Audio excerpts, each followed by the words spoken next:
Good morning. आज हम लोग पढ़ेंगे इंटरनल ऑडिट सेक्शन 138। इसमें दो इंपॉर्टेंट क्वेश्चन पढ़ेंगे।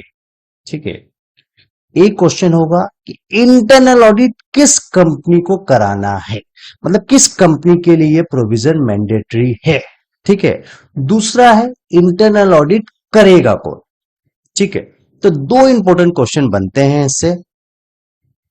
ठीक है, और ये बहुत इंपॉर्टेंट एकदम वीवीआई क्वेश्चन है, याद रखिए एग्जाम का बहुत प्यारा क्वेश्चन है, आता ही आता है। ठीक है, डायरेक्टली स्टार्ट कर रहे हैं। इंटरनल ऑडिट सबसे पहले पढ़ेंगे कि किस किस कंपनी को इंटरनल ऑडिट कराना पड़ेगा, मैंडेटरी है किस कंपनी के लिए। ठीक है, सबसे पहले देखिए लिखा हुआ एवरी लिस्टेड कंपनी, हर लिस्टेड कंपनी को इंटरनल ऑडिट कराना पड़ेगा। लिस्टेड कंपनी आया, आपको कुछ चेक नहीं करना है, लिस्टेड कंपनी है बस वो इनफ है, उसका कुछ भी चेक नहीं करना है, याद रखिएगा। दूसरा, ध्यान से सुनिएगा, बोलता है एवरी अनलिस्टेड पब्लिक कंपनी, मतलब जो लिस्टेड नहीं है। अनलिस्टेड पब्लिक कंपनी के लिए क्या कंडीशन है, देखिए चार कंडीशन है, उसमें से एक भी कंडीशन सेटिस्फाइड हो जाएगा तो उस अनलिस्टेड पब्लिक कंपनी को इंटरनल ऑडिट कराना पड़ेगा। ठीक है, तो अनलिस्टेड पब्लिक कंपनी के लिए मैंने एक छोटा सा टेबल बनाया, उस टेबल को देखिए। 25, 50, 100 एंड 200, ये चार फिगर आपको याद रखना है। ठीक है, 25, 25 का डबल 50, 50 का डबल 100, 100 का डबल 200। ठीक है, अब देखिए सबसे पहला कंडीशन बोलता है 25 में क्या है, डिपॉजिट्स। यदि उस पब्लिक कंपनी ने 25 करोड़ और उससे ज्यादा का डिपॉजिट लिया है, और एक कंडीशन है बाद में बताएंगे, यदि उस पब्लिक कंपनी ने 25 करोड़ और उससे ज्यादा का डिपॉजिट लिया है तो याद रखिएगा डिपॉजिट्स में क्या एक कंडीशन और है, वो याद रखिएगा, deposits during the during any time. उस ये सारा जो चार कंडीशन है पिछला फाइनेंशियल ईयर का चेक करना है, ये याद रखिएगा। लेकिन डिपॉजिट में एक कंडीशन और है कि कंपनी का यदि डिपॉजिट्स 25 करोड़ और उससे ज्यादा लिया है any time during preceding financial year, पिछला साल में एक टाइम भी कभी भी लेने से चल जाएगा। समझिए, सपोज पिछला फाइनेंशियल ईयर आपका 1 अप्रैल 2020 से 31 मार्च 2021 होता है और कंपनी ने अप्रैल महीना में डिपॉजिट 25 करोड़ का लिया है और मार्च आते आते डिपॉजिट वापस कर दिया, मार्च में जीरो हो गया, तो भी उस कंपनी पे इंटरनल ऑडिट का प्रोविजन एप्लीकेबल हो जाएगा, क्योंकि डिपॉजिट्स के लिए लिखा है any time during the preceding financial year. ये वर्ड देखिएगा, एनी टाइम है, याद रखिएगा। ठीक है, अब देखिए डी डिपॉजिट्स, 25 डिपॉजिट्स का चेक करना है 50। अब देखिए अनलिस्टेड पब्लिक कंपनी का बोलता है यदि पेड अप कैपिटल उस अनलिस्टेड पब्लिक कंपनी का 50 करोड़ और उससे ज्यादा है, 50 सीआर और मोर ड्यूरिंग प्रीसीडिंग फाइनेंशियल ईयर, यानी कि चारों कंडीशन प्रीसीडिंग फाइनेंशियल ईयर का ही चेक करना है। पेड अप कैपिटल में सिर्फ एक कंडीशन है कि पिछला साल उसका पेड अप कैपिटल 50 करोड़ और उससे ज्यादा होना चाहिए, उस पर इंटरनल ऑडिट एप्लीकेबल हो जाएगा।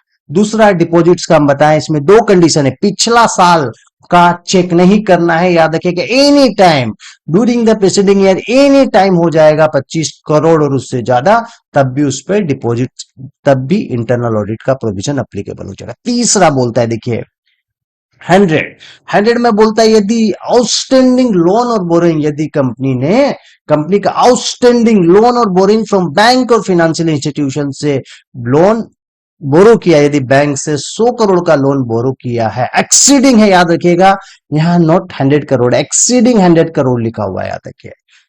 लोन और बोरिंग कितना होना चाहिए, एक्सीडिंग 100 करोड़ और मोनो होना चाहिए एनी टाइम, याद रखिएगा यहां भी एनी टाइम वर्ड है, याद रखिएगा। नॉट प्रीसीडिंग फाइनेंशियल ईयर का चेक नहीं करना है, पिछला फाइनेंशियल ईयर में कोई भी क्लोजिंग बैलेंस नहीं चेक करना है, एनी टाइम पिछला फाइनेंशियल ईयर में कभी भी खड़ा रहा आउटस्टैंडिंग लोन 100 करोड़ से एक्सीडिंग होगा तो उस पे इंटरनल ऑडिट का प्रोविजन एप्लीकेबल हो जाएगा। और चौथा बोलता है टर्नओवर, टर्नओवर सिर्फ पिछला फाइनेंशियल ईयर का क्लोजिंग का चेक करना। देखिए चार कंडीशन है, 25, 50, 100 और 200। 25 जो डिपॉजिट है पिछला फाइनेंशियल ईयर में कभी भी खड़ा रहा तो एप्लीकेबल हो जाएगा इंटरनल ऑडिट का प्रोविजन। 50 के लिए बोलता है पिछला फाइनेंशियल ईयर का क्लोजिंग बैलेंस होना चाहिए, प्रीसीडिंग फाइनेंशियल ईयर का क्लोजिंग बैलेंस होना चाहिए 50। 100 के लिए बोलता है एनी टाइम पिछला फाइनेंशियल ईयर में कभी भी रहा तो हो जाएगा। 200 के लिए प्रीसीडिंग फाइनेंशियल ईयर का क्लोजिंग बैलेंस होना चाहिए। ये चार कंडीशन में एक भी कंडीशन सेटिस्फाइड होगा तो उस कंपनी पे इंटरनल ऑडिट का प्रोविजन एप्लीकेबल हो जाएगा। अब सर ये जो आपने कहा डिपॉजिट्स, देखिए यहाँ 25 क्या है डिपॉजिट्स है, 50 क्या है पेड अप कैपिटल है, 100 क्या है बोरोइंग है और 200 क्या है टर्नओवर। तो ये डीपीबीटी याद कैसे रहे, याद रखिएगा डीपी होता है ना आपका जो व्हाट्सएप में लगाते हैं, डीपी जो होता है ना, मेरा डीपी बहुत तगड़ा है, ये चार्ट तो याद रखिएगा डीपी बहुत तगड़ा है। ये चार चीज से आपको याद आ जाएगा कि डिपॉजिट्स में कितना लिखना है, पेड अप में कितना लिखना है, बोरोइंग में कितना लिखना है और टर्नओवर में कितना लिखना है, याद रखिए। अब देखिए प्राइवेट लिमिटेड कंपनी के लिए क्या कंडीशन है, सिर्फ दो कंडीशन है। एक टर्नओवर, याद रखिएगा टर्नओवर 200 करोड़ और more, preceding financial year closing balance check कीजिएगा, याद रखिएगा। और आउटस्टैंडिंग के लिए एनी टाइम जो लोन बोरोइंग कभी भी पिछला फाइनेंशियल ईयर में एक्सीडिंग 100 करोड़ और मोर होगा तो उस कंपनी पे इंटरनल ऑडिट का प्रोविजन अप्लीकेबल हो जाएगा। अब सर समझेंगे कि इंटरनल ऑडिट करता कौन है, ठीक है। देखिए who conduct internal audit, internal audit करेगा कौन, ठीक है। पिछले वाला समझ गया, अब इंटरनल ऑडिट करेगा कौन, याद रखिएगा पिछले वाला में जो कंडीशन, एक भी कंडीशन सेटिस्फाइड होने से उस पर एप्लीकेबल हो जाएगा। जो आपकी पब्लिक कंपनी की 4 कंडीशन है और प्राइवेट कंपनी की 2 कंडीशन है, उसमें से एक भी सेटिस्फाइड होना चाहिए। अब देखिए इंटरनल ऑडिट करता कौन है, सर चार्टर्ड अकाउंटेंट कर सकता है, कॉस्ट अकाउंटेंट कर सकता है और कंपनी का बोर्ड किसी भी प्रोफेशनल से करवा सकता है। Such other professional decided by the board. तो समझ में आ गया sir, internal audit chartered accountant कर सकता है, कॉस्ट अकाउंटेंट कर सकता है, सर कंपनी सेक्रेटरी कर सकता है। हाँ, यदि कंपनी का बोर्ड डिसाइड करेगा कि कंपनी सेक्रेटरी करेगा तो कंपनी सेक्रेटरी भी कर सकता है।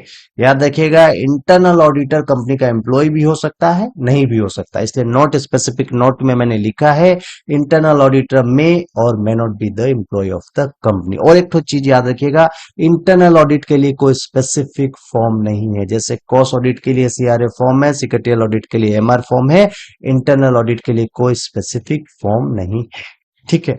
अब एग्जाम में आया हुआ जो स्कैनर है उसको सॉल्व करेंगे, ठीक है। आइए देखिए सीए इंटर में इंटरनल ऑडिट का जो क्वेश्चन आया है वो डिस्कस करेंगे, अभी एग्जाम क्वेश्चन है ये, ध्यान से सुनिएगा, ठीक है।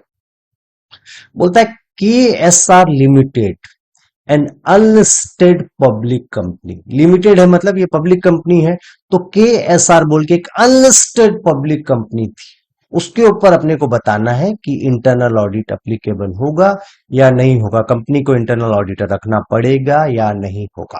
तो अनलिस्टेड पब्लिक कंपनी के लिए अपने 4 कंडीशन थी, उसमें से एक भी सेटिस्फाइड होने से उस कंपनी पे इंटरनल ऑडिट का प्रोविजन एप्लीकेबल हो जाएगा। 4 कंडीशन में अपने पास क्या था, 25, 50, 50 का डबल 100, 100 का डबल 200, ये 4 चीज याद रखना था अपने को। 25 था डिपॉजिट्स, तो डिपॉजिट्स क्वेश्चन में कुछ नहीं दिया है। 50 कैपिटल, 50 करोड़ से ज्यादा होना चाहिए कंपनी का पेड अप कैपिटल, लेकिन इस कंपनी का पेड अप कैपिटल पिछला फाइनेंशियल ईयर में कितना है, 45 करोड़ है, तो ये 50 करोड़ से कम है, तो इस ये पेड अप कैपिटल वाला क्राइटेरिया फुल नहीं हो रहा है। तीसरा बोलता है 100 करोड़, एक्सीडिंग 100 करोड़ था, कंपनी यदि लोन ले रहा है, कंपनी का लोन और बोरोइंग एक्सीडिंग 100 करोड़ और मोर था at any time during preceding financial year, यदि कंपनी ने पिछला फाइनेंशियल ईयर में लोन 100 करोड़ से ज्यादा लिया है एट एनी टाइम, कोई भी समय, क्लोजिंग में नहीं बोला है, कोई भी समय लिया है तो उस पर इंटरनल ऑडिट एप्लीकेबल हो जाएगा। यहां पर देखिए क्लोजिंग का लोन कितना दिया है, 90 करोड़ दिया है, लेकिन लोन के लिए हमको क्या कंडीशन देखना है कि लोन किसी भी समय 100 करोड़ से ज्यादा होना चाहिए। बोलता है कंपनी ने 110 करोड़ का लोन लिया था पिछला साल और 20 का पेमेंट दे दिया, इसलिए क्लोजिंग में 90 है, तो पिछला साल किसी भी टाइम कंपनी का लोन 110 करोड़ है, मतलब 100 करोड़ से ज्यादा है, तो इसके बेसिस में उस कंपनी पे इंटरनल ऑडिट का प्रोविजन एप्लीकेबल हो जाएगा। चौथा, इस केस में इंटरनल ऑडिट आ जाएगा।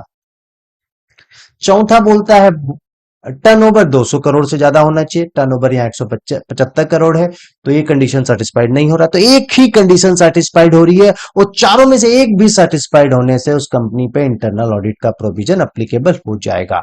तो यही लिखना है इसमें कि on the basis of this condition the internal audit का प्रोविजन एप्लीकेबल है, तो कंपनी को इंटरनल ऑडिट कराना पड़ेगा, ठीक है। Thank you.